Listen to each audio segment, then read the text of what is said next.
তাহলে আমি নিজে আহলে হাদিস হয়ে যাব। আমি নিজে আহলে হাদিস হয়ে যাব। এই জন্য আমার ওপেন চ্যালেঞ্জ, বাংলাদেশে সারা বিশ্বের ভিতরে যতই শয়তান বাটপার ইহুদিদের দালাল আহলে হাদিস আসো, তোমরা আসো, আমি শুনবো তোমাদের তেলাওয়াত, মাত্র একটি সাবা কোরআনুল কারীমের। আমার এই চ্যালেঞ্জটি আমি ছুড়ে দিলাম। দেখি যদি তোমাদের বাপের ব্যাঠা হয়ে থাকো তোমরা, তাহলে আমার এই চ্যালেঞ্জটা তোমরা গ্রহণ করবা। সম্মানিত দর্শক শ্রোতা, সকলকে জানাই আন্তরিক মোবারকবাদ। এই বর্তমান বিশ্বের ভিতরে বিশৃঙ্খলা সৃষ্টি করে তাদের ভিতরে অন্যতম এক নাম্বার চ্যাম্পিয়নে যারা আছে তারা হইল আহলুল হাদিস। আহলে হাদিস সম্পর্কে আমি আমার ইতিপূর্বে বক্তব্য আমি বলেছি, এরা হইল জাহেলে মোরাক্কাব, শয়তানে আজম।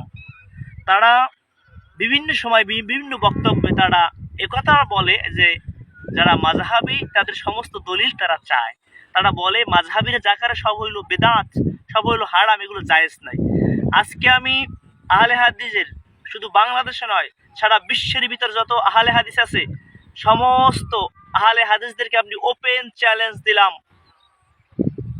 ইউসুফ সহ, রাহুল সহ, আব্দুল্লাহ সহ, এইরকম যেগুলো জাহের মুরাক্কাব আছে, আমি সমস্ত আহলে হাদিসদেরকে ওপেন চ্যালেঞ্জ দিলাম, তোমরা আমাদের মাযহাবের মাসআলাগুলো নিয়ে ইখতিলাফ, তুমি আমাদেরকে সহিহ হাদিস দিতে বলো।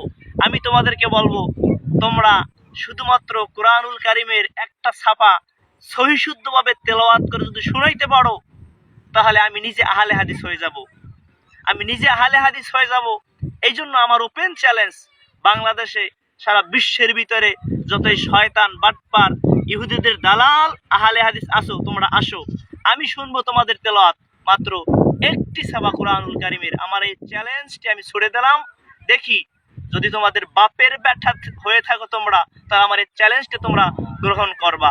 আমরা তোমাদের সাথে কঠোর ভাষায় কথা বলতে চাই না, কিন্তু তোমরা কথায় কথায় বাপের ব্যাঠা বলো, ছেঁচড়ামি বলো, দেখা যাবে তোমাদের কতদূর দূর আছে।